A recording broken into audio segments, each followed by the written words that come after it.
Buenos días a todos, buenas tardes y buenas noches, dependiendo de dónde están ubicados.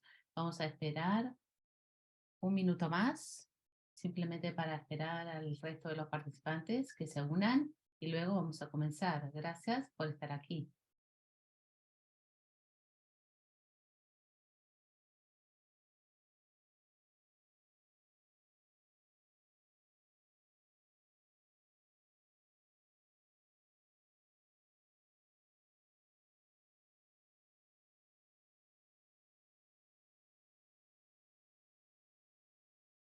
La gente se está incorporando, entonces vamos a esperar un minuto más y luego vamos a comenzar para cumplir con nuestro tiempo.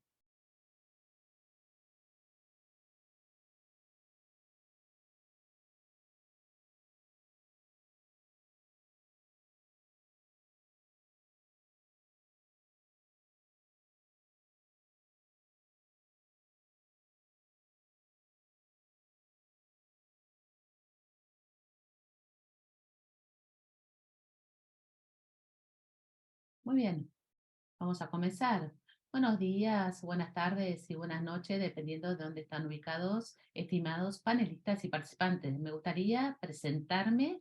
Yo soy Sofía Delcher, consultora para la unidad de apoyo al conocimiento indígena y local de la Red de Servicios de Biodiversidad y Ecosistemas, liderada por UNESCO, y la presidenta y moderadora de la sesión de hoy. Y en nombre de los coorganizadores del webinario, el Centro de Resiliencia de Estocolmo y el Foro Internacional Indígena sobre Biodiversidad, les extiendo una cálida bienvenida a todos ustedes a este webinario abierto sobre el enfoque basado en derechos humanos y en co-creación de conocimiento para la acción de servicios de biodiversidad y ecosistema. Es un placer que estén con nosotros hoy en esta plataforma virtual al sumergirnos en este tema tan crucial. Antes de comenzar, próxima diapositiva, por favor. Antes de comenzar, tengo un par de notas logísticas para asegurar que nuestro webinario tenga un buen desarrollo. Primero, noten que los micrófonos van a estar muteados durante la sesión para minimizar el ruido de fondo. Los vamos a desmutear si quieren hacer aportes. En segundo lugar, animamos la participación activa, entonces siéntanse libres de utilizar la función de preguntas y respuestas para hacer preguntas o compartir sus pensamientos. También vamos a utilizar el Mentimetro en una sesión del webinario. Van a tener los detalles en el chat. Por favor, noten que esta sesión está grabada y va a estar distribuida después del webinario. Finalmente, les pedimos amablemente que mantengan, que sean las preguntas concisas y que sean relevantes al tema para permitir que muchos participantes puedan contribuir. Ahora me gustaría informarles que nosotros tenemos servicios de interpretación simultánea disponible en español y inglés y francés. Para acceder a la interpretación, cliquen en el botón de interpretación en la parte inferior de la pantalla Zoom y seleccionen el idioma preferido. Queremos que este webinario sea accesible a muchos participantes, entonces por favor utilicen esta funcionalidad si la necesitan.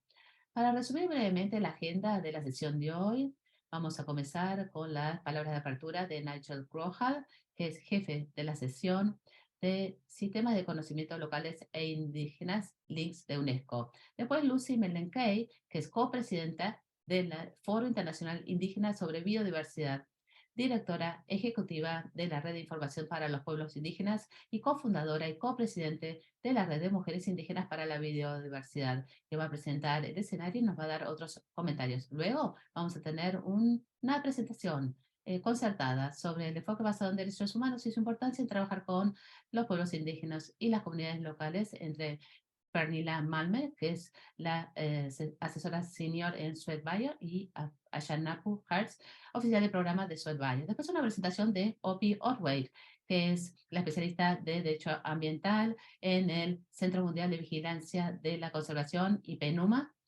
que nos va a dar sus perspectivas sobre la perspectiva legal, sobre el derecho a un entorno saludable y sus implicancias para los pueblos indígenas y las comunidades locales. Después vamos a tener una charla informal sobre el enfoque basado en derechos humanos y su rol en incorporar a las comunidades locales y los pueblos indígenas en la co-creación de conocimiento, con 2 estudios casos. Uno de Kenia por Peris Kariusi, miembro del Diálogo Tripartito Nacional de Kenia, investigador senior en los museos de Kenia, y otro de Bosnia y Herzegovina, de Ena Hadikovic, del Centro de Investigación y Desarrollo de la Universidad de Sarajevo y oficial de proyecto del equipo de evaluación nacional de ecosistemas.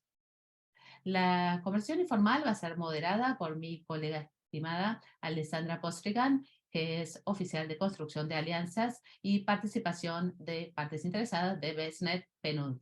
Después voy a estar moderando una sesión de preguntas y respuestas y finalmente vamos a escuchar las observaciones de cierre de Yuko Kurauchi, que es la coordinadora de BESNET y especialista del programa en BESNET PNUD. Gracias por estar con nosotros hoy. Ahora me gustaría invitar a Nigel Brohal, jefe de la sección de los sistemas de conocimiento indígena y local en UNESCO, para que nos dé las palabras de apertura. Nigel, te damos la palabra. Sofía, muchas gracias por estar con nosotros. Ha habido muchísimo interés en este webinario, creo que habla del momento en que vivimos y les damos la bienvenida y muchas gracias por la participación y el entusiasmo sobre esto. Durante mucho tiempo las comunidades locales y los pueblos indígenas han expresado su deseo, su voluntad de estar involucrados en la producción de conocimiento, participar en lo que es la toma de decisiones nacional e internacional con respecto al medio ambiente, y durante un periodo de tiempo donde era difícil lograr eso, ahora está floreciendo este proceso en muchas partes del mundo y hay ejemplos excelentes y vamos a mencionarlos aquí.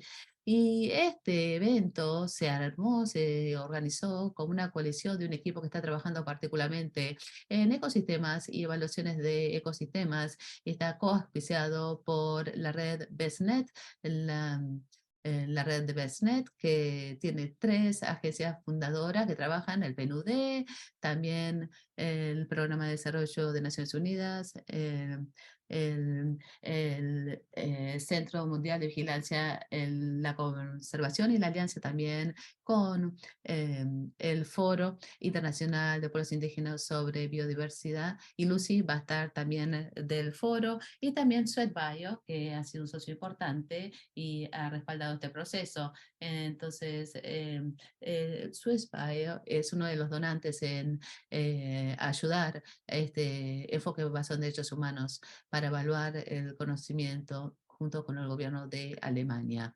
Un par de observaciones de apertura. Nosotros vivimos en momentos emocionantes, las tecnologías hace que muchas personas diferentes compartan su conocimiento, produzcan conocimiento, traten de cuidar nuestro planeta en un espectro amplio de diferentes prácticas y tutorías, relaciones y valores sobre la naturaleza. Pero dentro de esto también hay temas diferentes. Primero están los temas históricos con respecto a lo que es, en algunos casos, la pérdida de derechos de las comunidades, donde estamos en el proceso de recuperar esos derechos, y también temas que tengan que ver con derechos de propiedad intelectual cuando hablamos de la producción de conocimiento, y particularmente en las nuevas áreas de nuevas tecnologías y también nuevos tipos de producciones de conocimientos. Para muchas de las comunidades involucradas en este proceso, que pueden incluir ustedes que están involucrados en este webinario, también tiene que ver con conocimiento colectivo que se generó a través de generaciones, muchas generaciones, con respecto al clima, el tiempo, los ecosistemas, sobre prácticas y formas de conocer y cómo es que esa colectividad es reconocida en los derechos de propiedad y otros derechos humanos, en otras iniciativas relacionadas a derechos humanos en la tradición occidental, particularmente la tradición europea, y el enfoque fue el derecho del individuo con respecto al Estado, con respecto a otros también, pero mientras que gran parte del planeta, la mayor parte del planeta, tiene una conceptualizaciones que son más complejas, que implica la sociedad, que implica las relaciones con la sociedad y también las responsabilidades en la región, en el mecanismo regional africano. Hablamos sobre la Carta sobre los Derechos Humanos y y el individuo está ubicado en un contexto más amplio. Y cuando miramos a los enfoques basados en derechos humanos, en realidad nos pone preguntas con respecto a las colectividades, pero también que son los titulares y reproductores de conocimientos y los beneficiarios también. Y la relación también a veces entre lo que es las instituciones privadas o las instituciones gubernamentales con respecto a los diferentes procedimientos pues, constitucionales. Entonces miramos una constelación compleja de derechos. Algunas pueden ser bastante desafiantes, pero también nos dan oportunidades. Entonces, en este webinario lo que vamos a hacer es tratar de explorar que en la producción de diferentes corrientes de evidencia, conocimientos, diferentes formas de conocer el mundo y valorarlo, cómo es que juntamos todo eso en un enfoque basado en derechos humanos que pueda generar beneficios, pero también proteger a las personas y respetar diferentes culturas en el mundo y diferentes normas con respecto a cómo la gente desea compartir su conocimiento y cómo esa relación se da. Entonces, Sofía, me quedo acá y yo creo que vamos a avanzar a algunas presentaciones muy interesantes. Te damos la palabra. Gracias, Nigel, por tus observaciones tan profundas. Ahora vamos a tenerla a Lucy. No sé si Lucy está conectada. Lucy es copresidenta del Foro sobre Biodiversidad y también directora ejecutiva de la red de información. Vamos a tenerla a Lucy, pero tuvo una emergencia, entonces si Lucy no está acá, tal vez ella puede unirse a nosotros luego y nos puede dar entonces mm, alguna perspectiva sobre el enfoque basado en derechos humanos, biodiversidad y la co-creación de conocimiento y ecosistemas. En ese caso, entonces, si Lucy no está acá, entonces vamos a ir a la próxima sesión, que es una presentación concertada sobre la importancia del enfoque basado en derechos humanos al trabajar con los pueblos indígenas y las comunidades locales. Esta sesión va a ser moderada por Pernilla Marmer y Ayana Curry-Vers de Swissbayer. En esta sesión vamos a utilizar el Mentimeter. Entonces, en primer lugar, me gustaría invitarlos a unirse a Mentimeter para esta primera pregunta. Ustedes pueden ir a menti.com y pueden utilizar el código o pueden escanear la barra con su teléfono, el código de barra con su teléfono. Después de esta pregunta, Pernilla y Puri van a avanzar.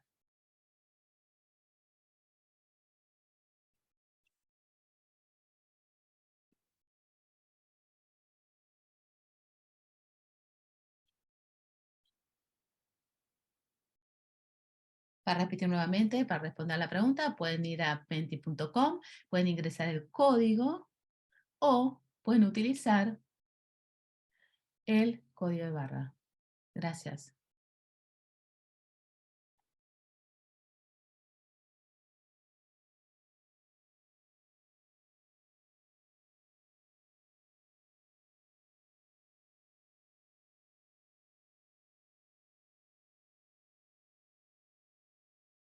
Estamos recibiendo algunas respuestas.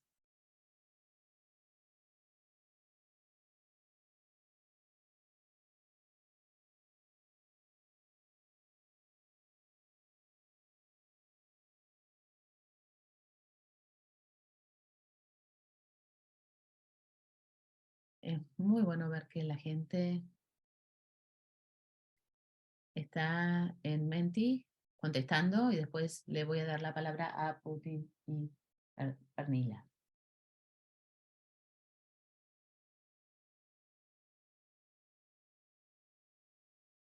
Es maravilloso, estamos recibiendo muchas respuestas. Gracias por participar.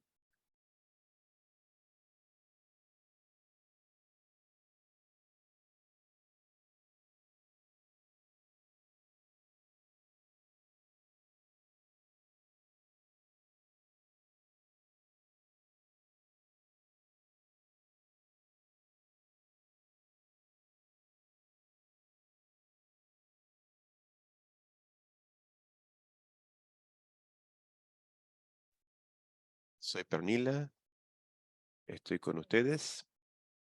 Estamos recibiendo muy buenas respuestas. Podemos ver que en el corazón de todo están la justicia, la equidad y el respeto. Pero también Hay mucho apoyo al conocimiento indígena, a los titulares de derechos. Creo que lo que vemos aquí es realmente la diversidad de cómo reconocemos a las personas en el mundo y sus derechos, que son exactamente la base del enfoque basado en los derechos humanos en la biodiversidad. Puri, quizás podamos comenzar a reflexionar sobre el enfoque basado en derechos humanos en biodiversidad con esta nube de palabras y desarrollarla un poco más. Así que continuemos. Sí, gracias, muchas gracias. Gracias a todos y todas, muchas gracias por sus respuestas en Menti. Esto es muy interesante. El enfoque basado en derechos humanos en la implementación de la Agenda 2020 tiene el enorme potencial de facilitar cambios y evitar la pérdida de la diversidad biológica. Eso quiere decir que la gestión y las políticas de biodiversidad no deben violar los derechos humanos. Quienes implementan estas políticas deben buscar activamente promover los derechos humanos en el diseño y aplicación. Ronila, quizás puedas contarnos también cómo ayuda el enfoque de derechos humanos a la biodiversidad. Exactamente. El de derechos humanos implica que los titulares de derechos y comunidades indígenas, en el contexto de la biodiversidad, pueden ejercer sus derechos y podrán así realizar su potencial para proteger y utilizar la naturaleza de manera sostenible.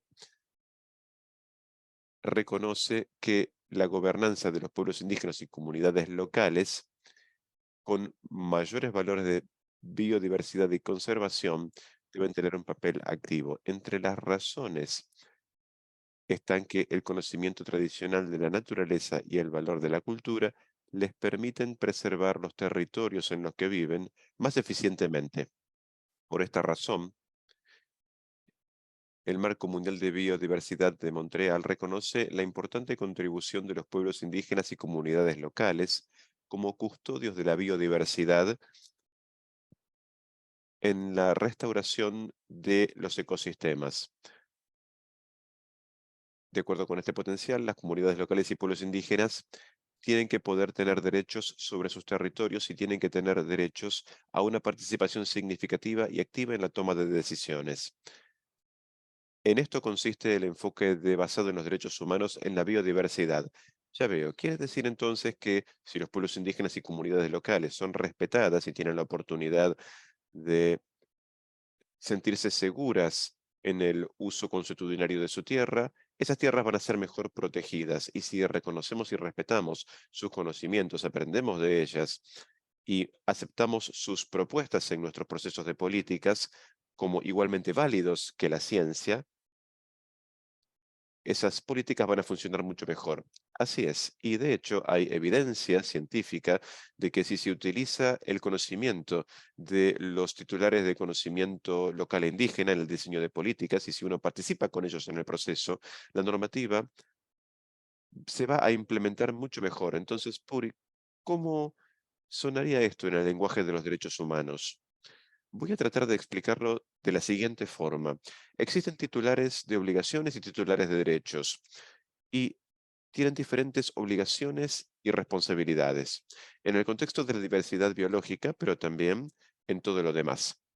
Entonces, dentro de la categoría de titulares de obligaciones, existen ciertas obligaciones bajo el derecho internacional de las empresas y de otros actores que tienen una serie de obligaciones. Las obligaciones del Estado y de los actores no estatales de respetar los derechos humanos es parte esencial del enfoque basado en derechos humanos. Sin embargo, cabe notar que todos los titulares de obligaciones también son titulares de derechos en su papel como seres humanos.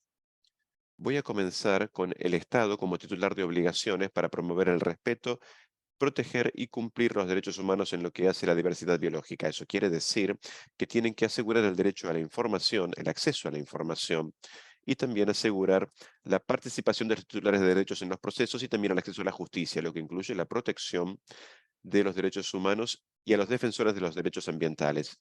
Las empresas, como titulares de obligaciones, quiere decir que tienen que aplicar la debida diligencia cuando sus actividades afectan la biodiversidad. La debida diligencia es un proceso en el cual se identifican, se previenen y se mitigan y se rinden cuentas por los efectos negativos de sus actividades. Y ahora, del lado de los titulares de derechos, estos son todos individuos o grupos sociales que tienen ciertos derechos particulares respecto de ciertos titulares de obligaciones. Todos los seres humanos son titulares de derechos bajo la Convención Internacional de Derechos Humanos y son titulares de derechos en el contexto de la biodiversidad, los pueblos indígenas y las comunidades locales. Es de particular importancia para la diversidad biológica reconocer los derechos individuales y colectivos. Y estos últimos, por ejemplo, los derechos consuetudinarios colectivos a las tierras, territorios y recursos, y también al conocimiento tradicional. Así es. Y esto lo dijo también claramente Nigel en su presentación. Y ahora tenemos, de hecho, una pregunta de Mentimeter. Vamos a volver al equipo de BestNet.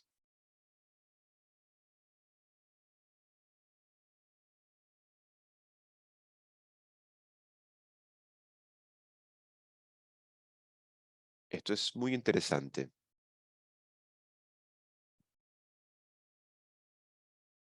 porque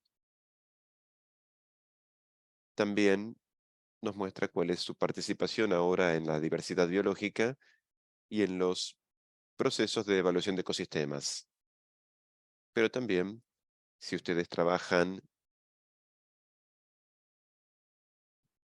en la implementación del Marco Mundial de Biodiversidad de Montreal, en el diseño de los nuevos planes de acción de biodiversidad, o si están empezando a pensar cuál es su participación en los planes de gestión de áreas protegidas, o están encontrando formas de diseñar nuevos procesos que estén más armonizados con el contexto acordado en el Marco Mundial de Montreal, de trabajar con un enfoque basado en los derechos humanos. Esto es sumamente interesante. La mayoría de ustedes hasta ahora se identifica tanto como titular de derechos y titular de obligaciones. En la mayoría de los casos, eso es correcto.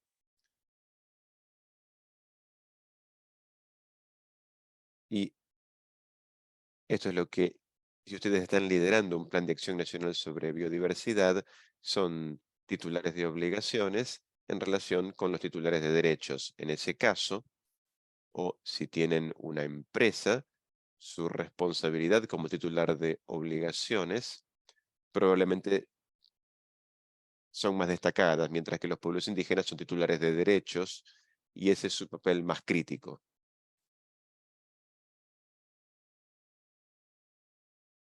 Quienes participan en este proceso son titulares de obligaciones. Así que ahora vamos a volver a explicar cómo funciona esto en la práctica de los titulares de obligaciones.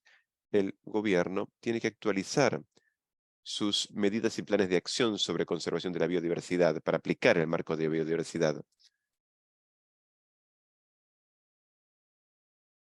¿Cómo pueden aplicar este enfoque? Es importante que haya apoyo por parte de los titulares de obligaciones y mecanismos para garantizar la participación de todos los titulares de derechos, en particular prestando atención a crear las condiciones necesarias para la participación de aquellas personas que dependen más de la diversidad biológica para sus medios de vida, y también para quienes están marginados y tienen menos oportunidades de aportar sus propuestas y que ni siquiera conocen sus derechos. Sí, de De hecho, esa es la situación en muchos casos. Y un buen ejemplo aquí es cuando se aplica un enfoque del paisaje. Es muy común cuando uno trabaja en la implementación. Los diálogos de varios actores son herramientas muy importantes y en el diseño de estos diálogos existe la necesidad de pensar activamente en quiénes son los titulares de derechos y asegurarse de que estén representados. Lo mismo ocurre con los pueblos indígenas y comunidades locales, en relación con sus propias comunidades, redes y organizaciones, y, y las organizaciones de conservación con las que trabajan, que serían sus representantes. También, en el diálogo hay que pensar en los métodos que les den espacio, que les permiten articular sus conocimientos y experiencias y poder sostener y fundamentar sus propuestas. Así se empodera a los titulares de derechos en el enfoque basado en derechos humanos. Y hablando de empoderar, quisiera traer otra dimensión del enfoque basado en derechos humanos, que es garantizar la inclusión y la igual participación de las mujeres y la juventud en los procesos. Tenemos que garantizar que todos los esfuerzos de conservación de la diversidad biológica respondan a los intereses de la juventud y las mujeres y a darles la oportunidad de mejorar su situación económica, social y su supervivencia. Es fundamental reconocer sus contribuciones de conocimiento y su liderazgo en la conservación de la diversidad biológica, asegurar acciones con perspectiva de género, pero también una equidad intergeneracional.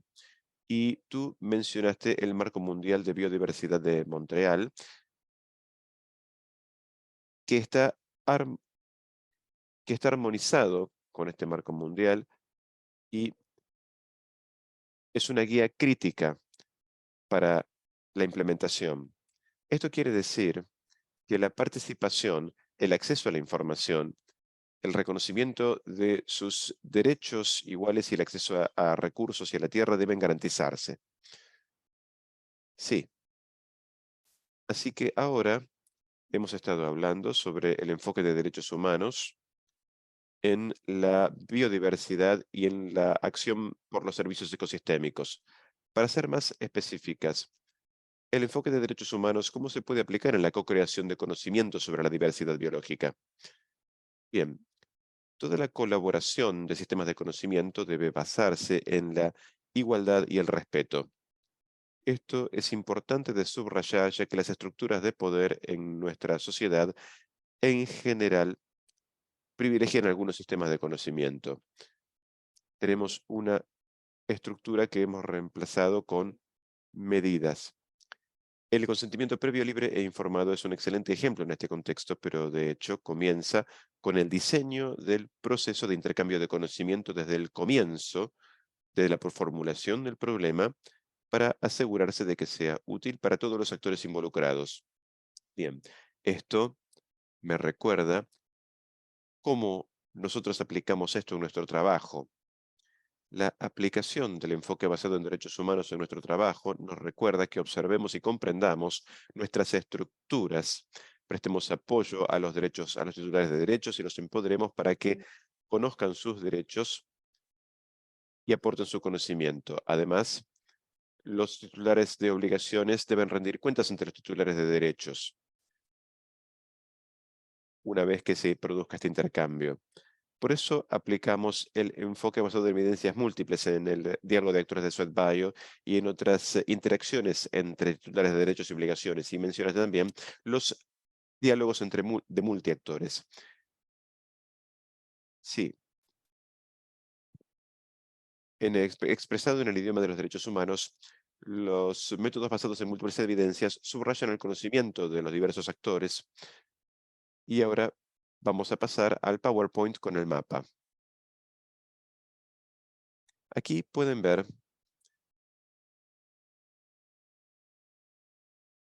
que se introducen los conocimientos de todos. Se movilizan los conocimientos y eso contribuye a la traducción mutua de contribuciones de conocimiento y al respeto por esos conocimientos para reducir los desequilibrios de poder entre titulares de derechos y titulares de obligaciones, de lo que hablábamos antes. Aquí tenemos un modelo de el enfoque basado en evidencias múltiples, que enfatiza que es importante promover una conexión equitativa y transparente entre sistemas de conocimiento y empoderar a las comunidades para que puedan cumplir con el potencial de conocimiento y la gobernanza. Aquí agrupamos una diversidad de titulares de conocimientos para reducir los desequilibrios de poder que se reconocen. Los diferentes hilos representan diferentes sistemas de conocimiento, como conocimiento indígena y local, de diferentes territorios o comunidades, el conocimiento científico, de diferentes tradiciones y el conocimiento de los profesionales. Cada uno de estos conocimientos es igualmente válido y representa perspectivas complementarias para pintar un cuadro general que se ilustra en el centro de la imagen. Tienen la necesidad de integrar estos conocimientos. Y la ciencia es igualmente válida que el resto de los conocimientos. Pero para que esto funcione, como en el círculo, como pueden ver en este proceso, es necesario prestar atención al proceso y cómo se incluyen a los diferentes sistemas de conocimiento. Y esto es crítico para asegurar que cada contribución de conocimiento sea legítima y movilice la fortaleza de los sistemas de conocimientos y de los titulares de esos conocimientos. Y esto que permita también la retroalimentación entre los actores. Y hemos identificado algunas tareas que son críticas para el éxito de los resultados. Y las pueden ver aquí en este círculo, que es movilizar, traducir, negociar, sintetizar y aplicar. Movilizar quiere decir articular el conocimiento que se pueda compartir con los otros. Tiene que ver con empoderar a los titulares de conocimientos y titulares de derechos que tienen derecho a ese conocimiento. La movilización le da la confianza para explicar ese conocimiento, experiencias vividas y preocupaciones que son necesarias para participar efectivamente en los procesos de diseño de políticas y la co-creación de conocimiento. La traducción implica interacción entre los diferentes sistemas de conocimiento, como para que se entienda, participación activa, se necesita para asegurar los derechos, la equidad y el respeto al compartir, la confianza y el aprendizaje. Esto es crítico para participar significativamente en los políticos los procesos políticos y a entender perspectivas de otros. Y luego, la negociación en este contexto tiene que ver con discutir y analizar conjuntamente los aportes de conocimiento y también de una manera abierta y respetuosa discusiones de política o la creación o entendimiento de un ecosistema. Va a haber un entendimiento común, pero también desacuerdos y contradicciones. Y acá tenemos que asegurar un espacio seguro como para que los acuerdos y también diferencias potenciales entre los actores sean reconocidas. El próximo paso es resumir. Esto tiene que ver con tomar una base de conocimiento amplia y ser inclusivo, transparente, y esto también me implica reconocer perspectivas diferentes en los desacuerdos. Los titulares de derechos tienen el consentimiento previo libre informado durante todo el proceso, y cuando tenemos esta forma final de discusión y cuando tenemos esta imagen final que contiene también diferentes perspectivas. Y esto no es un problema, porque puede ser el próximo paso para analizar y entender. Y finalmente, utilizar el conocimiento común como para tomar decisiones y actuar como para generar mayor co-creación de conocimiento. La neutralidad es clave y el proceso tiene que ser reforzado, implicando el aprendizaje para todos los titulares de derechos, y entonces los titulados de deberes pueden aprovechar este proceso en el proceso de toma de decisiones. Muy bien, entonces, de acuerdo a lo que yo entiendo, en ese caso, de enfoque en mapa fue creado para la co-creación de conocimiento entre los diferentes sistemas de conocimiento, pero el modelo se puede aplicar en muchos contextos diferentes, como por ejemplo la política, procesos de política. Muy bien, pero esto me lleva entonces a los enfoques de derechos humanos y sus principios, los principios del planeta. Si podemos ir a la próxima, gracias.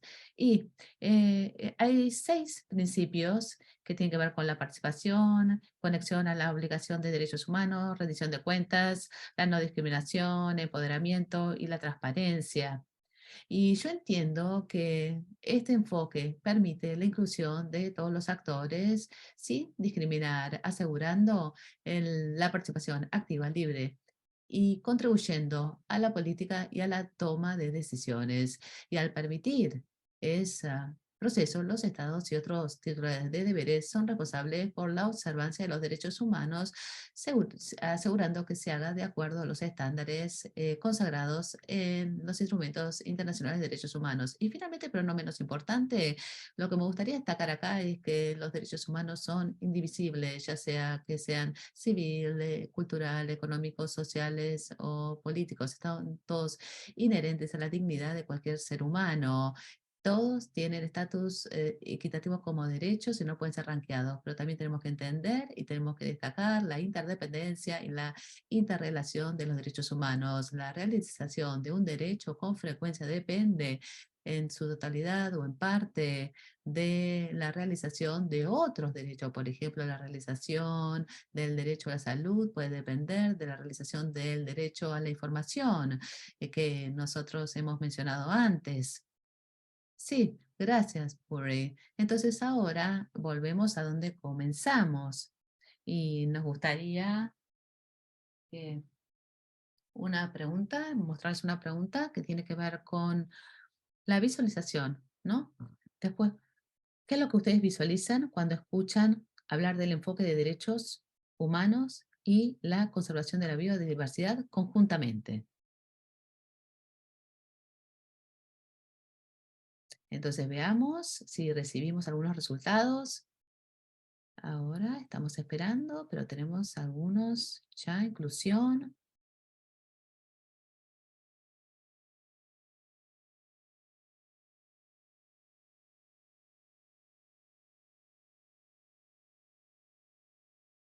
Yo creo que todos estos aportes son muy positivos y yo creo que si utilizamos la participación equitativa, la inclusión, la colaboración y la co-creación de conocimiento, nosotros vamos a lograr salvar la biodiversidad y quebrar la curva de la pérdida de la biodiversidad, porque el concepto principal que queremos compartir con ustedes es que los derechos humanos y la biodiversidad y la conservación de la biodiversidad realmente se refuerzan, tienen tantos co-beneficios para las personas, para el planeta y para nuestro futuro. Y los valores y las culturas de los pueblos indígenas y las comunidades locales son algo que nosotros realmente podemos tomar como un signo positivo para quebrar la curva. Y creo que esto es un flujo de trabajo maravilloso con la colaboración, la equidad, la inclusión, la participación en el centro de monitorear, la cosmovisión. ¡Wow! Esto es maravilloso. Yo encontré una respuesta. A ver, es que mucho trabajo se tiene que hacer y eso no está mal también. Sí, sí, es verdad. Sí, por eso. eh, realmente es muy importante todo el trabajo que se tiene que hacer. Pero acá estamos inspirándonos unos a los otros. Muchas gracias. Bueno, muchas gracias a todos por su participación. Y sí, vamos a darle la palabra nuevamente a la red BESNET. Gracias. Gracias, Barnila y Puri, por compartir sus perspectivas valiosas y gracias a todos por participar en el Mentimeter. Quiero recordar a todos que por favor se sientan libres de utilizar la función de preguntas y respuestas para hacer preguntas o compartir pensamientos durante las preguntas y respuestas para poder hacer preguntas directamente a nuestros panelistas. Y yo sé que hay algunas manos ya levantadas. Les vamos a dar el tiempo durante la sesión de preguntas y respuestas para hacer las preguntas o compartir sus observaciones. Ahora invito a Opi Outwait, una especialista de Derecho Ambiental en PENUMA y el CMVC, para que nos dé una presentación sobre los aspectos legales y el marco que respalda el enfoque de derechos humanos. Opi, te damos la palabra. Gracias, Sofía.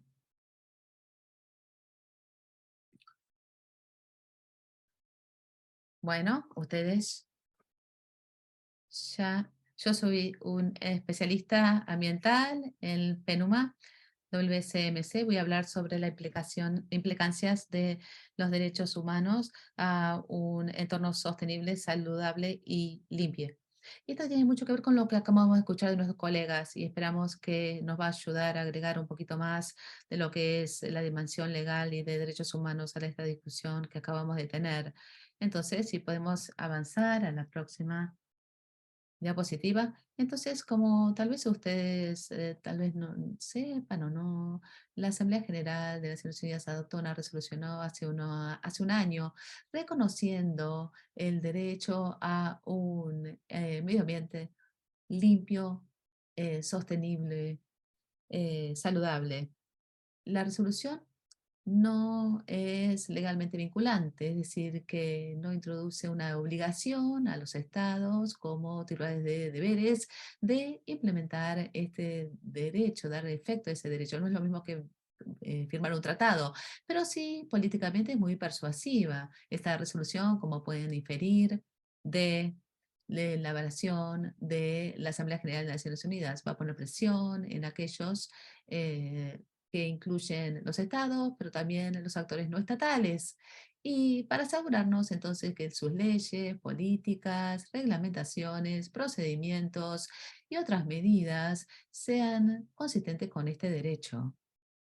Y un par de cuestiones importantes antes de entrar más en detalle, pero el contenido del derecho, ¿no? La resolución reconoce la importancia de la realización del derecho a un medio ambiente saludable y de implementación plena de lo que son los acuerdos ambientales multilaterales existentes. Estos compromisos que tienen que ver, como por ejemplo, a conocimiento tradicional, que ya se hicieron en los acuerdos, fueron reconocidos, evalados y de hecho la expectativa es que la implementación de esos compromisos tiene que ser acelerada por el reconocimiento del derecho a un medio ambiente saludable. Algo más que yo creo que quiero destacar, y voy a citar el texto de la resolución acá, es que reconoce que mientras que las implicaciones de derechos humanos del daño ambiental se sienten por los individuos y las comunidades en el mundo, las consecuencias se sienten más profundamente por mujeres y niñas y aquellos sectores de la población que ya están en una situación vulnerable, incluyendo los pueblos indígenas, los niños, los mayores y las personas con discapacidades. Por lo tanto, la vulnerabilidad particular de ciertos grupos con respecto a este tema y las implicaciones de derechos humanos con respecto al daño ambiental. Y un punto final para destacar con respecto a esa resolución es que a pesar de que muchos países, más de 100 países, ya reconocieron el derecho a un medio ambiente saludable de alguna manera u otra, el reconocimiento a este nivel internacional tendría, y la intención es que tendría que llevar a un enfoque más armonizado en entender qué es lo que conlleva el derecho y más consistencia en la forma que es protegido y es aplicado. Muy bien, si yo puedo avanzar a la próxima. Entonces, voy a hablar sobre la importancia de un pie con respecto al aspecto de derechos humanos para este derecho. El reconocimiento del derecho a un medio ambiente saludable es muy significativo significativo para facilitar un enfoque basado en derechos humanos. Establece una expectativa, como yo les dije, de parte de los estados y también los actores no estatales, y se espera que galvanice la acción para promover la realización del derecho y sus componentes. Y acá podemos ver los componentes en más detalle y en eso vamos a entrar en los detalles enseguida. Y la expectativa entonces tiene que ver, surge de la forma en que nosotros vimos cómo se hizo la acción y el reconocimiento, por ejemplo, del derecho al agua. Por lo tanto, como nosotros ya escuchamos, los derechos humanos se entiende que son universales, indivisibles, interdependientes, interrelacionados. Y esto significa que los derechos humanos se aplican para todas las personas. Son principios generales de no discriminación en los derechos humanos. Y también es importante, significa que no es posible elegir, seleccionar qué derechos o qué componentes de los derechos se tienen que se tienen que proteger. Se entiende que van todos juntos. Entonces, el reconocimiento del derecho a un medio ambiente saludable como derecho humano se espera que lleve a un mejor reconocimiento de la protección de del derecho y sus componentes a nivel nacional y también la implementación de lo que son los acuerdos ambientales multilaterales. Y esto puede llevar a cerrar las brechas en lo que es la protección y la implementación que existen dentro de lo que es el marco internacional. Los beneficios de apoyarse en el derecho de los derechos humanos es que el derecho sobre derechos humanos en los niveles nacional y regional ofrece mecanismos más estables para la aplicación de los derechos, es decir, para que los individuos hagan cumplir sus derechos, para que los titulares de derechos puedan hacerlos cumplir respecto de los titulares de obligaciones. Los titulares de obligaciones tienen la obligación de respetar los derechos humanos y de rendir cuentas. En muchos casos, en comparación con el derecho ambiental, por ejemplo, el derecho sobre derechos humanos está más establecido en las leyes internacionales y ofrece más oportunidades de acceso a la justicia. Por lo tanto, lo que podemos ver en este diagrama, espero que puedan verlo, porque el texto está un poco en letra muy pequeña, es que el derecho a un ambiente sano implica varios componentes y estos están agrupados entre derechos sustantivos y derechos procedimentales. Dentro de los derechos sustantivos podemos ver el derecho a un ambiente que no sea tóxico, al aire limpio, a un clima seguro, a ecosistemas sanos y a la diversidad biológica, al derecho a agua suficiente y a alimentos sostenibles. Estos son derechos que existen por sí mismos. Del otro lado del círculo podemos ver los derechos procedimentales. Los derechos procedimentales son esos derechos que tienen que existir para poder gozar de los derechos sustantivos. Ahí vemos el derecho a buscar, a recibir e impartir información, el derecho a participar en la toma de decisiones en materia ambiental y el derecho a una justicia y una reparación efectivas. Podemos ver en el debate de hoy que el papel del conocimiento indígena es necesario en múltiples puntos en relación con este derecho. Los tipos de conocimientos y formas de conocer de las que estamos hablando pueden ser cruciales para el cumplimiento de los derechos sustantivos. Pienso, por ejemplo, en el derecho a la diversidad biológica, o al agua, o a los alimentos. Estos son los tipos de conocimientos que pueden ser esenciales para comprender cómo cumplir mejor esos derechos. La participación significativa de por sí es un requisito del derecho a un ambiente sano, a través de los componentes procedimentales que vimos, la participación en la toma de decisiones en materia ambiental, el derecho a divulgar información, que no es un derecho pasivo en que los titulares de derechos simplemente reciben información, sino que también tienen el derecho de divulgarla, de impartirla. En este sentido, el derecho a un ambiente sano ofrece una plataforma para la inclusión de los pueblos indígenas y comunidades locales y su conocimiento. Y el derecho a una justicia efectiva y acceso a reparaciones es especialmente importante para proteger a los defensores de los derechos humanos que frecuentemente son personas indígenas. Pasamos a la siguiente diapositiva.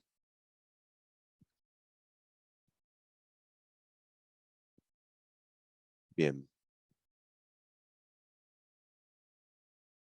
esta es una reflexión sobre algunas formas más específicas en que podríamos ver la implementación efectiva de estos derechos. La resolución convoca a los estados, organizaciones internacionales, empresas y otros actores a que amplíen sus esfuerzos de asegurar un ambiente limpio, sano y sostenible para todos. Si pensamos en primer lugar sobre el tipo de acciones que los estados podrían tener que llevar a cabo, pueden incluir cosas como reconocer explícitamente el derecho a un ambiente sano, limpio y sostenible dentro de sus leyes nacionales o dentro de sus constituciones. En muchos países esperaríamos que esto se desarrolle más. También la adopción de leyes de protección ambiental y políticas más sustantivas en cuanto a ecosistemas sanos, la contaminación, el consumo sostenible, las emisiones de carbono, el fortalecimiento de la responsabilidad jurídica por el daño ambiental y los derechos al uso del suelo y la protección y reconocimiento de las leyes y derechos tradicionales en el uso de los recursos naturales. También pueden incluir implementar medidas procedimentales como mejorar el acceso a información ambiental, fortalecer las oportunidades de participación pública, que incluyen las maneras en que diferentes tipos de conocimiento y formas de conocer se incorporan a la toma de decisiones y mejoran el acceso a la justicia. Por ejemplo, si pensamos en los mecanismos de rendición de cuentas que deben respetar los titulares de obligaciones. Respecto de las políticas nacionales de todo tipo, económicas, sociales y ambientales, deben reflejar el respeto de este derecho, como ocurre con otros derechos humanos. Por lo tanto, los derechos a un ambiente sano generan la expectativa de participación significativa. Y eso es pertinente si pensamos en algunas de las acciones y estrategias ya conocidas de las que estamos acostumbrados a escuchar, como las evaluaciones de los ecosistemas nacionales. Estos son puntos de entrada, potencialmente, para el conocimiento indígena. Y, en último lugar, ya hemos escuchado acerca de la responsabilidad en materia de derechos humanos de actores no estatales. El derecho a un ambiente sano también tiene este alcance y puede involucrar cosas como garantizar una participación significativa en relación con las actividades internas en cada país de las empresas, las operaciones internas de las empresas o donde esas entidades realizan sus obligaciones de diligencia debida, que es un requisito. Para quienes realizan campañas de derechos humanos y en defensa del ambiente, los defensores ambientales, el reconocimiento del derecho a un ambiente sano en este nivel, o el reconocimiento por parte de la Asamblea General de Naciones Unidas, es una herramienta influyente que se puede invocar al momento de exigir acciones y rendición de cuentas por parte del gobierno. No es legalmente vinculante, pero tiene influencia. Cuando observamos, por ejemplo, a los grupos que se ocupan de la mitigación climática y ambiental, ellos pueden invocar el respeto de este derecho en estas acciones. Esto me lleva a mi última diapositiva, que es simplemente mi información de contacto, si quieren hacer un seguimiento. Vamos a empezar una conversación respecto de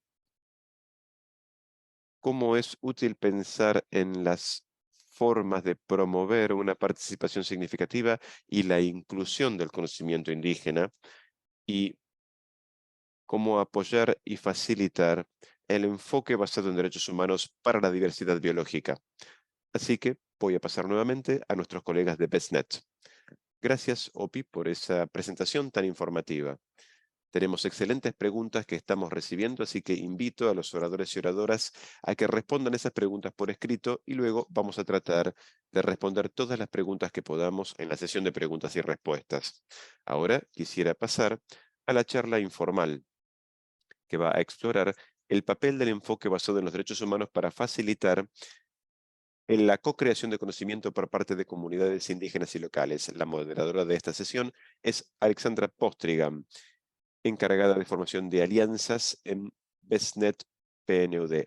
Alexandra, te escuchamos.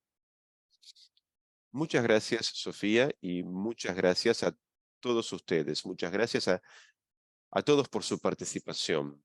Tenemos preguntas fascinantes que están compartiendo.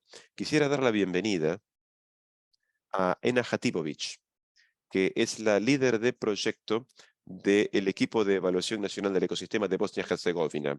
Muchas gracias, Ena, por sumarte. Esperamos que se incorpore también otra colega, Peris Kaliuki, pero entiendo que ella no está en esta reunión, así que Ena va a hacer una charla informal entre tú y yo. Y me honra formar parte de este diálogo contigo. Es un trabajo fantástico y también las preguntas que hemos estado recibiendo apuntan a cómo los conceptos,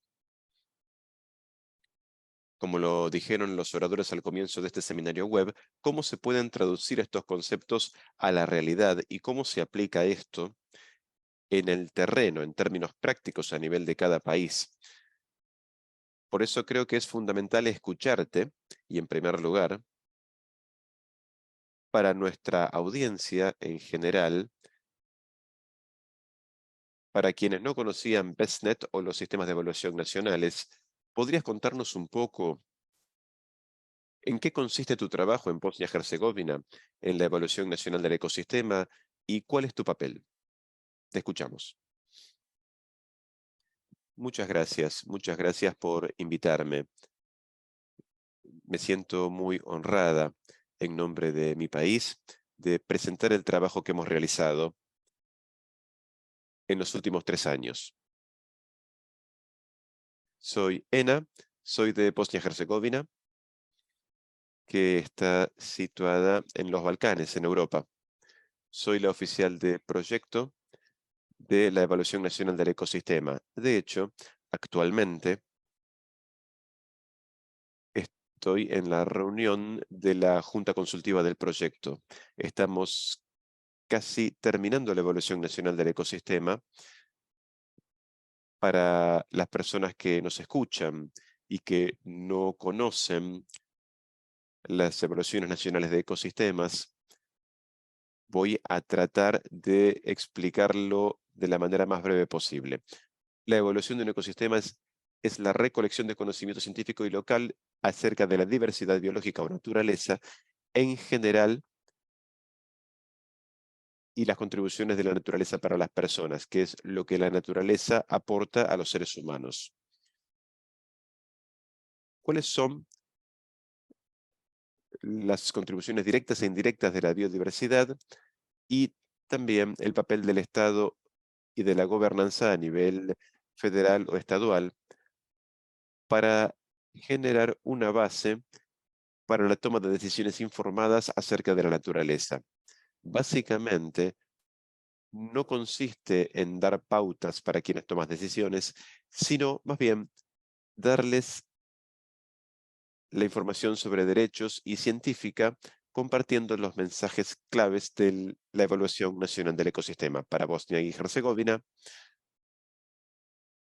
nuestra evaluación nacional del ecosistema, en la NEA, tiene 6 capítulos. Se diseñó y se basa en el informe ECA, de que es el informe sobre Europa Central y Asia. Tenemos un equipo de proyecto de 9 personas. 11 autores que coordinan el desarrollo de los capítulos de la evaluación. Y también tenemos más de 60 líderes que han estado desarrollando los capítulos de la Evaluación Nacional del Ecosistema durante 3 años.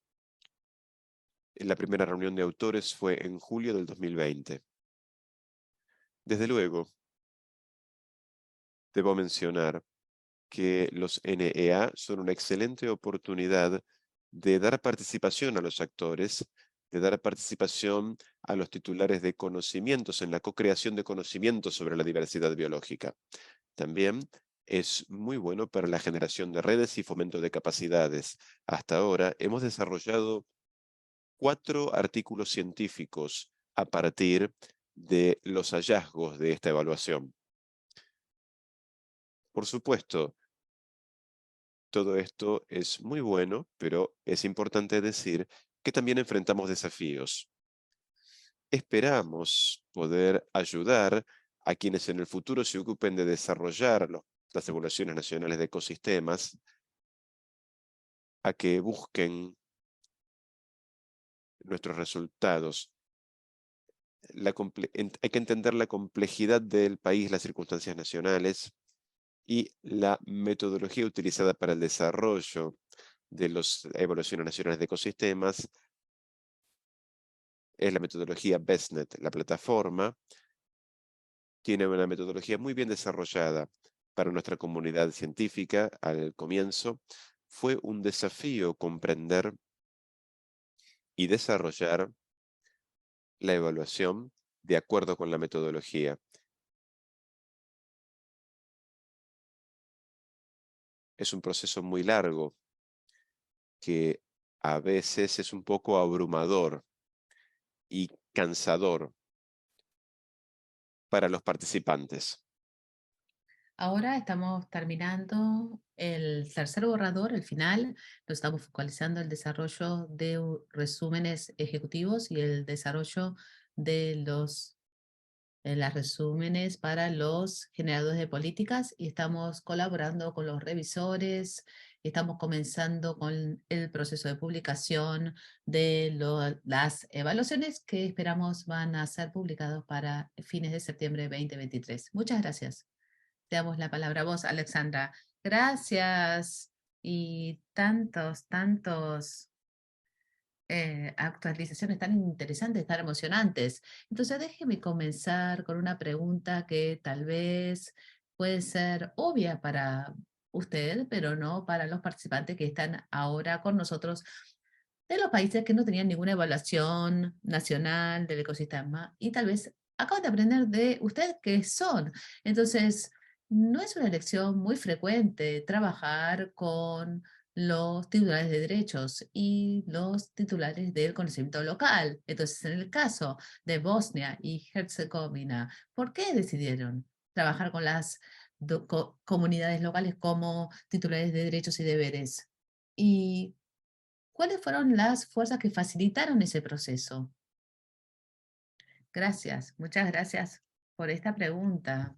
Bueno, en realidad, ¿cómo es que nosotros mm, pensamos en involucrar a los titulares de derechos? Durante una de las reuniones de los autores del conocimiento en el 2021, uno de los científicos sociales involucrado en el desarrollo de la evaluación propuso que nosotros tenemos que trabajar con las comunidades locales como para tener su participación con respecto al desarrollo, a la evaluación, para presentarles a ellos la evaluación, para involucrarlos, para contarles que no solamente el conocimiento científico es importante para el desarrollo de una evaluación, sino también el conocimiento local y tradicional realmente es importante. Es importante porque también nosotros entendimos que las recomendaciones para políticas que iban a surgir de la evaluación probablemente iban a tener un impacto directo en las comunidades locales. Entonces era crítico consultarlos e involucrarlos. Y esa es la razón por la cual después de esa reunión de autores, nosotros abordamos al WCMC, que estaban encantados con esta idea. Ellos financiaron la primera parte de nuestra investigación y luego, después de esto, en el 2022, el proyecto fue respaldado por UNESCO. Y por lo tanto, después de toda la investigación, nosotros, después de la publicación, les voy a poner el link luego, va a haber pronto, en las próximas semanas también, va a estar en inglés, ahora solamente está en el idioma local. Y nosotros, después de la investigación, después de este diálogo, nosotros también hicimos cambios en el borrador como para adaptarnos a los hallazgos de esta investigación que hicimos sobre el conocimiento indígena y local. Entonces formulamos preguntas también para el diálogo de los titulares del conocimiento de acuerdo al capítulo de la evaluación. Entonces, durante nuestros diálogos participativos, nosotros también tuvimos un grupo de preguntas donde nosotros les preguntamos cuestiones sobre los motores directos e indirectos, si había habido cambios en el estado de la biodiversidad o en la naturaleza, como lo llaman ellos, también antes y ahora, qué pensaban ellos sobre el futuro, cómo iba a ser el futuro, si nosotros, por ejemplo, continuábamos cuidando, cuidando la naturaleza de esta manera, para ponerlo de alguna manera, o abordábamos la naturaleza de una manera diferente en la gobernanza. Entonces después incorporamos todos esos hallazgos de la investigación que hicimos en nuestra evaluación nacional. Gracias. Entonces, este es un caso emocionante, es una razón por la cual nos encantaba y estábamos tan agradecidos de que usted esté con nosotros en este webinario y comparta su experiencia. Pero ahora, usted, el equipo de evaluación, los autores decidieron involucrar a los titulares de conocimiento y derechos. ¿Cómo garantizan que hay una participación significativa? En la presentación que escuchamos antes sobre el derecho a participar, ¿no? ¿Cómo se dio la participación en su contexto? Si puede compartir su experiencia de realmente traer este concepto a la realidad en el caso de la evaluación en Bosnia-Herzegovina. Gracias. Bueno, perdón. Después de las consultas iniciales con los científicos sociales y las comunidades locales, nosotros reconocimos los derechos y beneficios de involucrar a los titulares de conocimiento en la co-creación de la evaluación. Entonces, con BESNET y UNESCO, avalaron el estudio que les comenté, porque nosotros queríamos examinar el estatus, cuál era el estatus de lo que es el conocimiento tradicional, porque no había, no había investigación del conocimiento tradicional de esta manera, utilizando esta metodología que nosotros implementamos en este caso. Entonces, básicamente es la primera de este tipo, la que hicimos nosotros. Y durante esta investigación de 2 años, nosotros involucramos a más de 200 titularos de conocimiento local y tradicional a través de reuniones participativas. Por ejemplo, entrevistas, diálogos con la comunidad y también preguntas escritas. Los hallazgos del conocimiento tradicional se incorporaron en todos los capítulos relevantes de la evaluación que aportaron al entendimiento de los motores indirectos del cambio, las prácticas ecoamigables, las prácticas de la naturaleza, por ejemplo, también las plantas nutricionales medicinales y un entendimiento mejor de, de las políticas apropiadas para Bosnia. En realidad nosotros tenemos realmente un estudio de caso muy interesante donde en realidad en nuestro país, digamos, todos los proyectos verdes ecológicos se venden a las comunidades locales, al público local como buenos, pero en realidad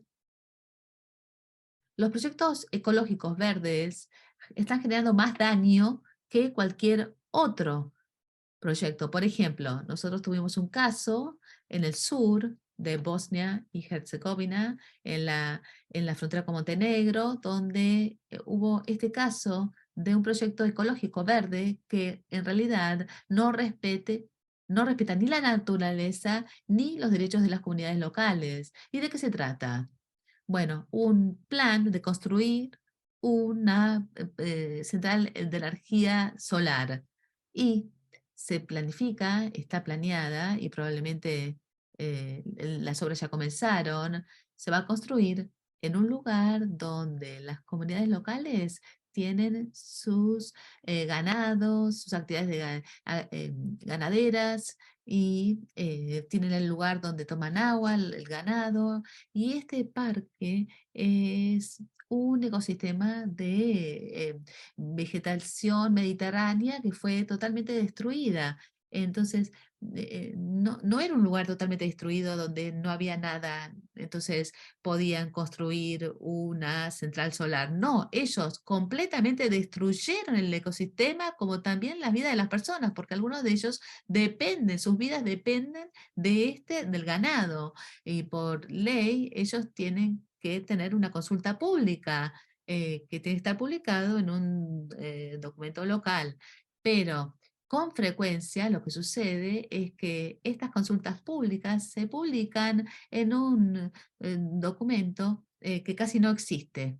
¿No? Entonces la comunidad local no tiene participación en el proceso y por eso sus derechos fueron completamente no respetados. Y esto realmente es algo negativo de un proyecto ecológico. Gracias.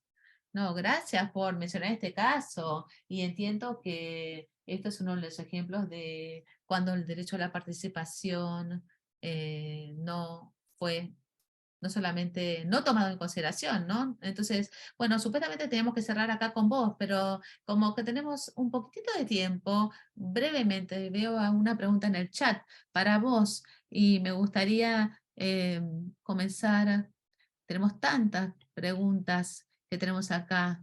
Entonces, la pregunta es, ¿cómo usted prevé la utilización de los productos de evaluación y cómo es que esto puede aportar a promover los derechos humanos y salvaguardar el conocimiento tradicional local? Gracias por la pregunta. No sé si vos podés abordarla, la pregunta. La pregunta tiene que ver con la utilización de las evaluaciones. Nosotros estamos desarrollando, la publicación fue desarrollada con la idea de tener un producto que pueda ser utilizado en el futuro. Y es importante que estas guías se generen y que apoyen el desarrollo de el marco regulatorio y legislativo sobre el uso y preservación del conocimiento tradicional. Por ejemplo, en el capítulo 6 de la publicación y también en la evaluación, los números coincidan, nosotros nos focalizamos en la legislación con respecto a temas que tengan que ver con conocimientos indígenas y locales. Entonces, en la publicación, el capítulo 6, por ejemplo, se titula Marco regulatorio para la preservación del conocimiento tradicional. Y dentro de este capítulo hay un capítulo, subcapítulo que se llama Marco regulatorio para la preservación del conocimiento tradicional y el estado del marco regulatorio para la protección del conocimiento tradicional y las prácticas.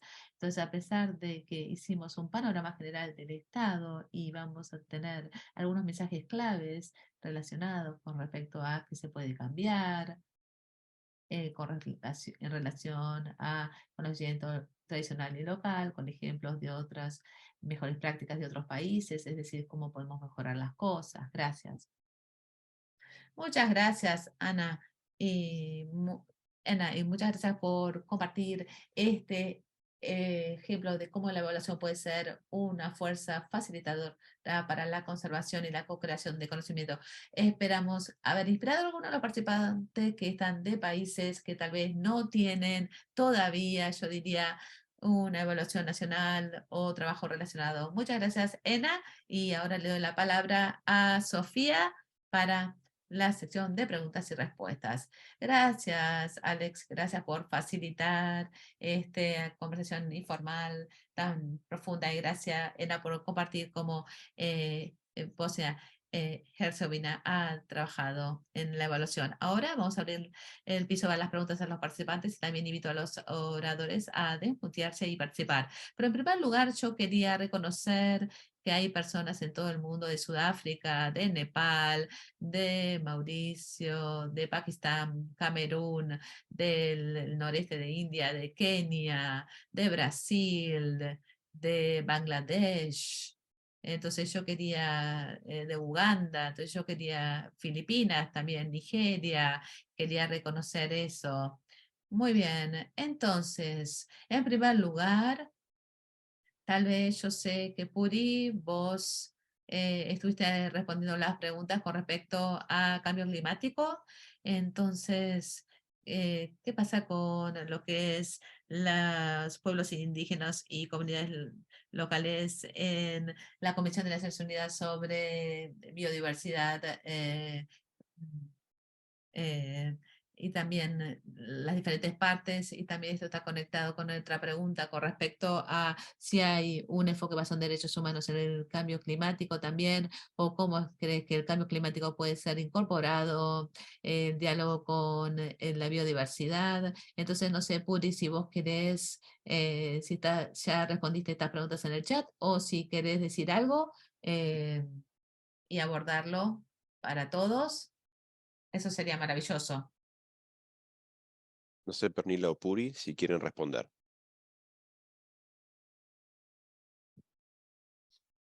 Sí, sí, gracias. De hecho, estábamos respondiendo por escrito algunas preguntas, pero respecto de la participación de comunidades indígenas y locales, creo que lo que estamos haciendo en la Convención sobre Diversidad Biológica, y Puri participa más en el área climática, pero trabajamos juntas, lo que hemos estado haciendo y en lo que he trabajado mucho es el reconocimiento internacional de la diversidad biológica.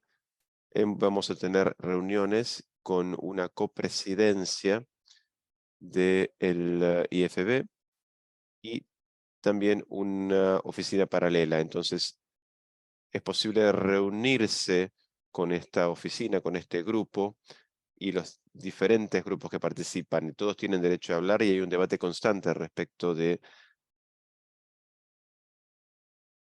cómo se puede hacer que las comunidades locales indígenas sean más visibles en sus propuestas, para que sean parte del diálogo. Jurídicamente sería muy difícil, ya que las partes son miembros de los tratados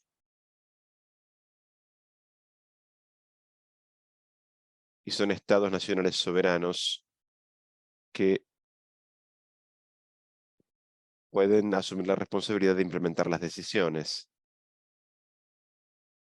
Pero también hay procedimientos para hacer esto y para garantizar que las partes implementen el enfoque basado en derechos humanos en la aplicación del convenio y también en los procesos normativos. Quizás este sea el camino por el cual avanzar.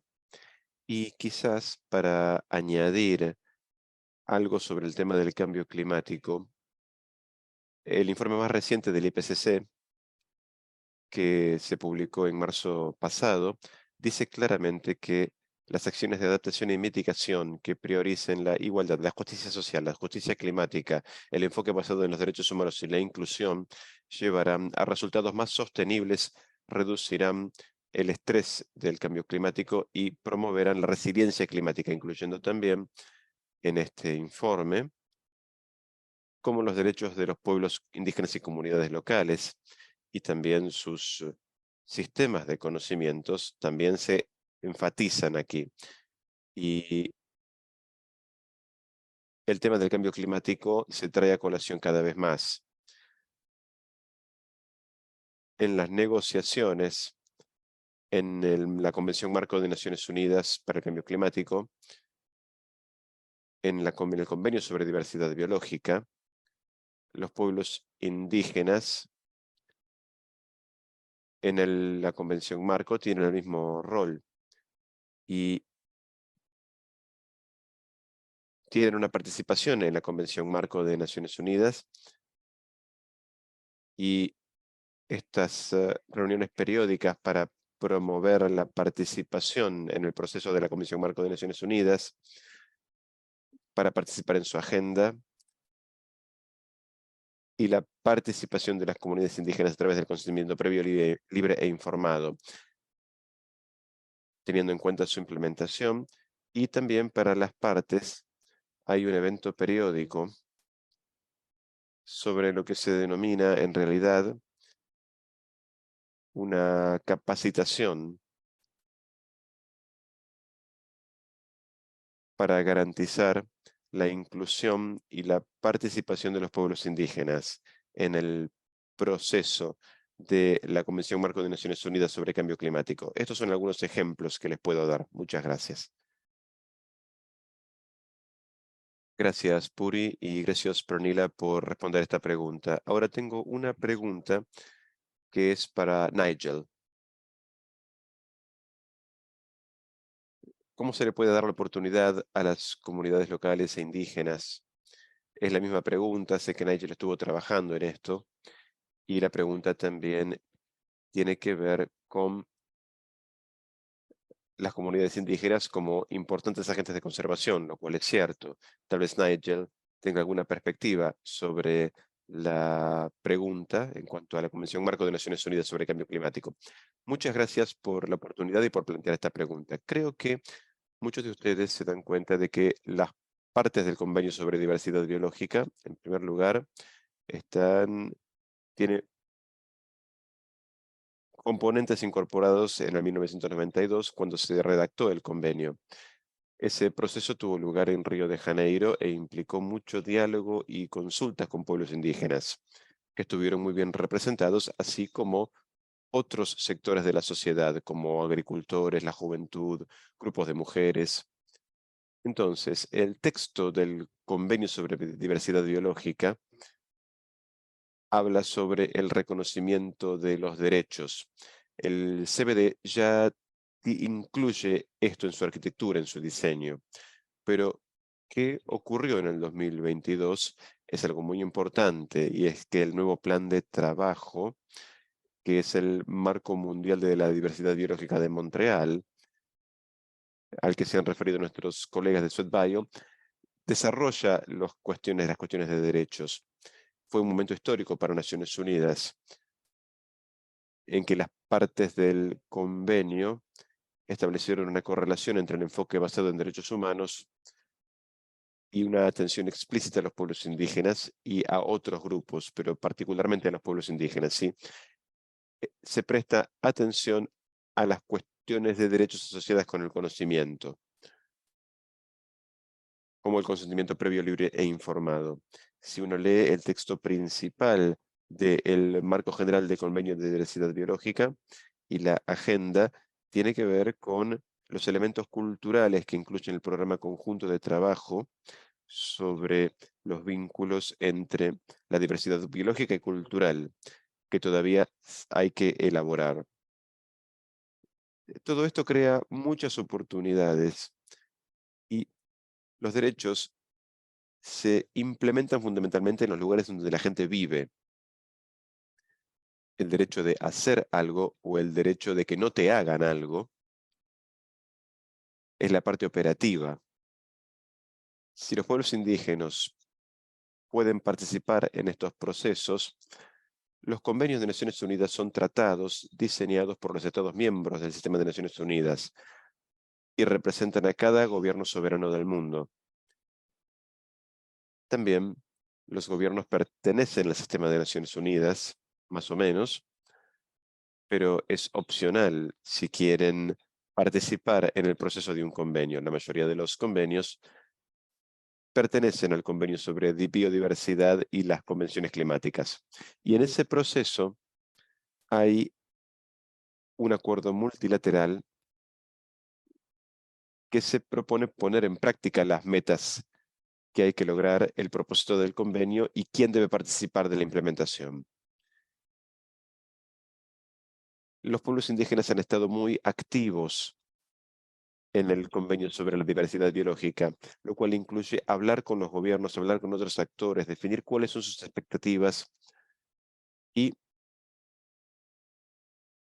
uno, Lucy Molenkei de Kenia, una de las personas que participó en ese proceso, tuvo un papel clave en el foro indígena sobre diversidad biológica.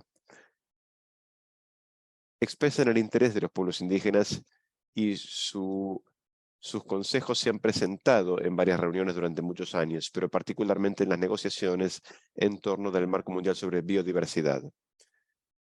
Y esto lo han tomado los Estados miembros, las partes del convenio. Así que creo que es una gran oportunidad en el texto. Y ha habido un proceso similar en el Caribe bajo la Convención Marco sobre Cambio Climático y el Acuerdo de París.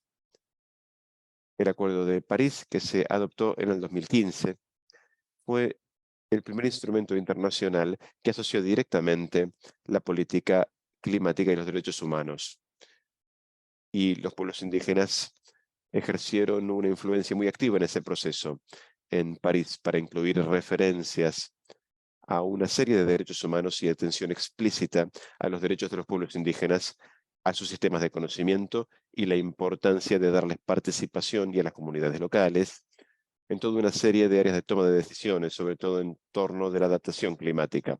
Hay un proceso similar bajo el convenio para combatir la desertificación, que no está tan elaborado como los otros dos convenios, pero estos son tres convenios hermanos y todos tienen las mismas características. La gran pregunta es la puesta en práctica en el lugar en que viven las personas. Y este seminario web se propone ayudar a la gente a comprender cuáles son sus derechos, cuáles son los titulares de obligaciones.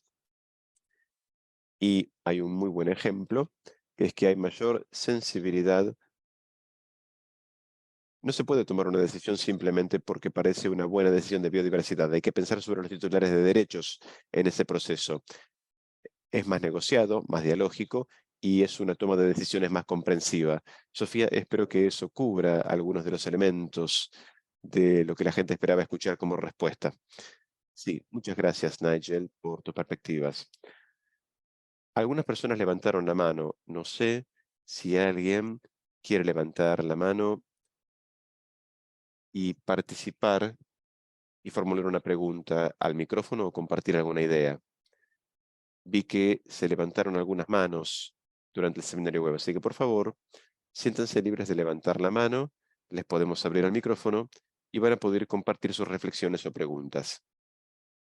De no ser así, quiero invitar a cualquier orador, si quiere responder a alguna pregunta en particular, o les pedimos a los oradores que den algún ejemplo en que el enfoque de los derechos humanos haya permitido algún avance positivo en cuanto a conservación terrestre o marítima. También tenemos una pregunta sobre cómo los titulares de obligaciones se identifican. Quizás estas preguntas podría responderlas cualquier orador. Tengo dos manos levantadas.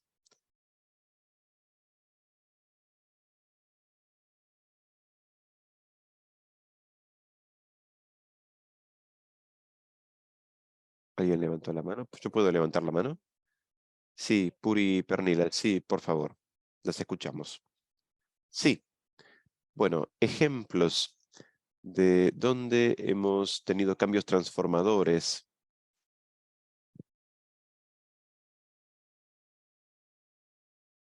a invitar a las comunidades locales indígenas como titulares de derechos. Les puedo dar algunos ejemplos de Suecia, de los lugares que son patrimonio de la humanidad, de Laponia. Antes era un parque nacional, pero hace unas décadas hubo un acuerdo para que fuera cogobernado por el pueblo Sami. Y de hecho esto ha llevado a mucha mayor participación por parte de ellos. Por ejemplo, en la organización del sistema de visitantes y también les permite facilitar la cría de renos. También tenemos otro ejemplo de un parque nacional en las islas, es un parque marítimo que se inauguró hace 15 años y fue co-creado, está co-gobernado. Y esto ha significado que la diversidad biológica marina se está incrementando y la gente se siente bien. Son dos ejemplos.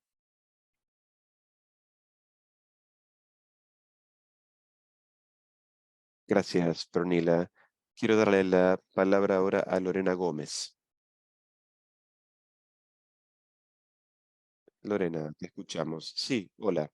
En primer lugar, gracias a todos y más bien quiero hacer un comentario acerca del último comentario que se hizo en el chat.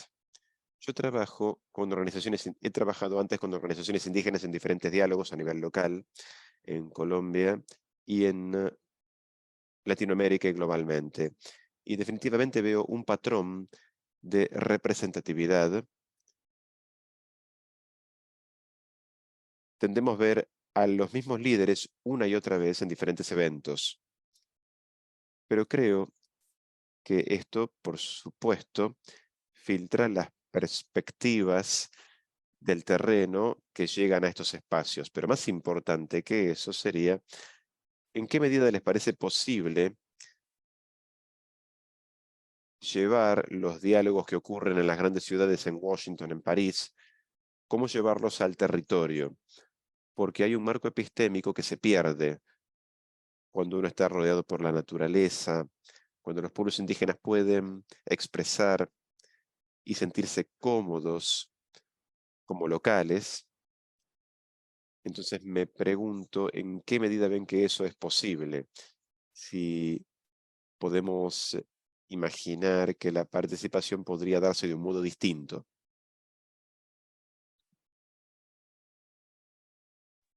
Gracias, Lorena, y tal vez Ori o Pernilla, que han levantado la mano, quieren responder. Sí, yo realmente me encantó esta pregunta porque esto realmente es exactamente lo que nosotros manejamos en nuestro diálogo multievidencia.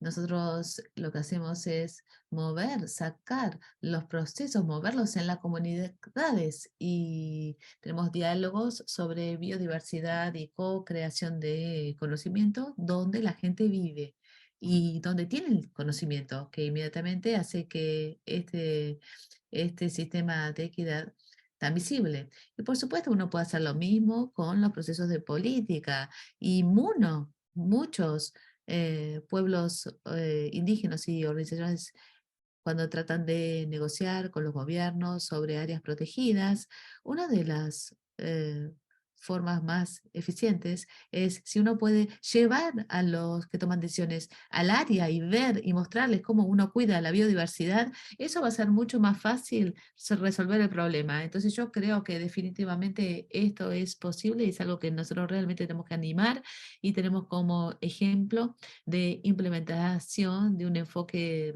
de derechos humanos para crear equidad en los sistemas de conocimientos en lo que es la política y co-creación de conocimiento.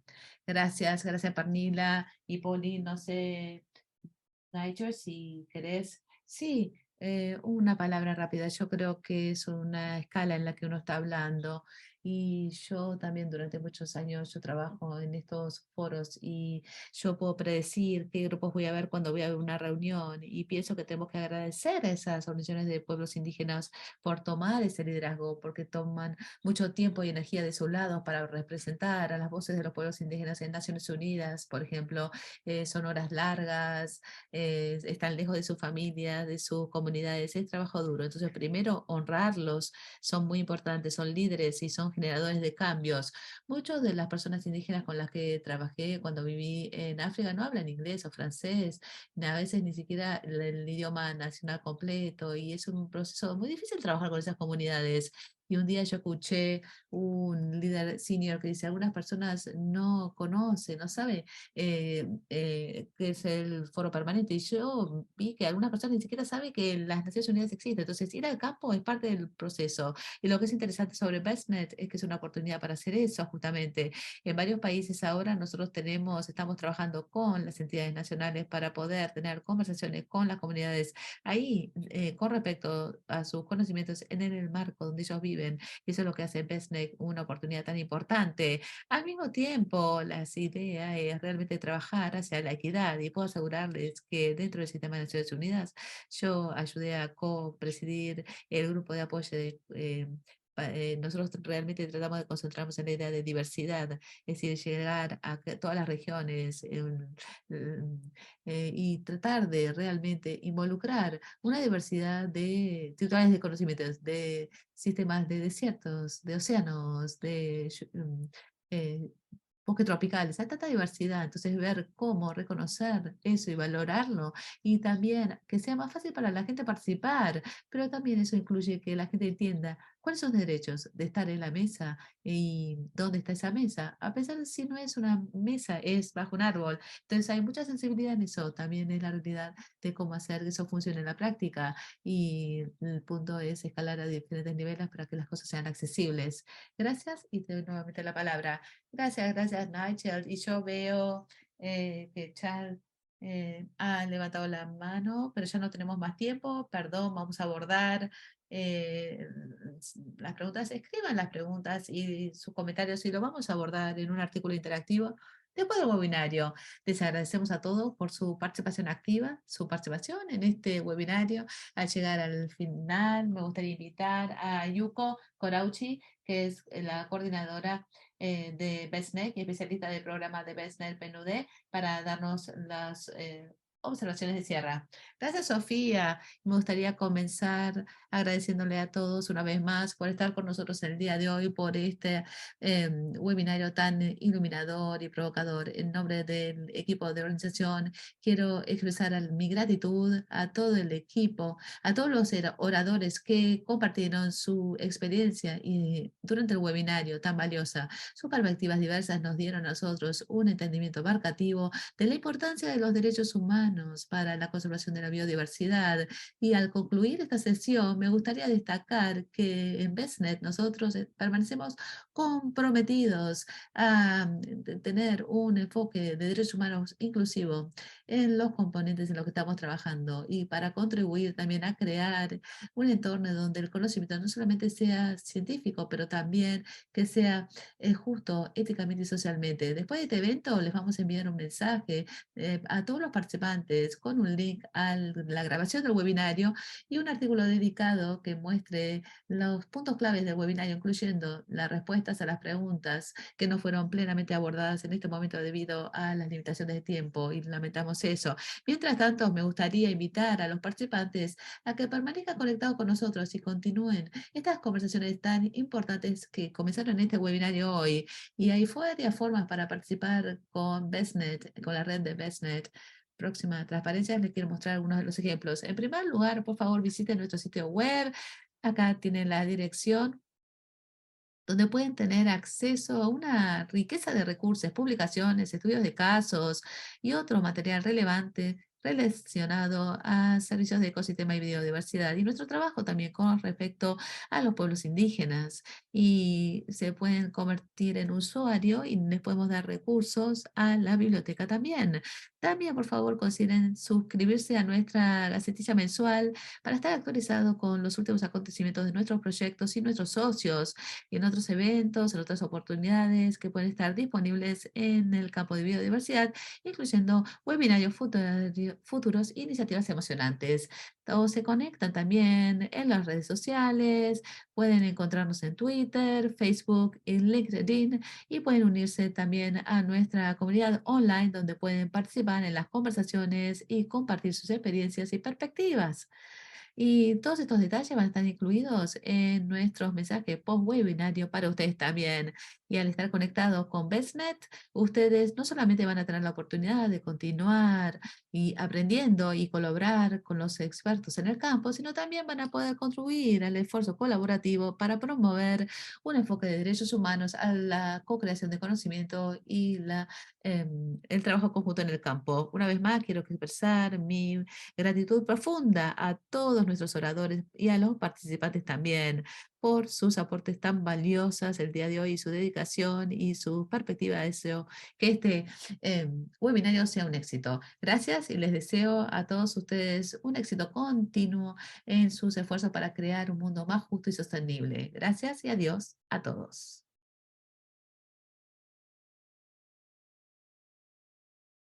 Adiós, gracias.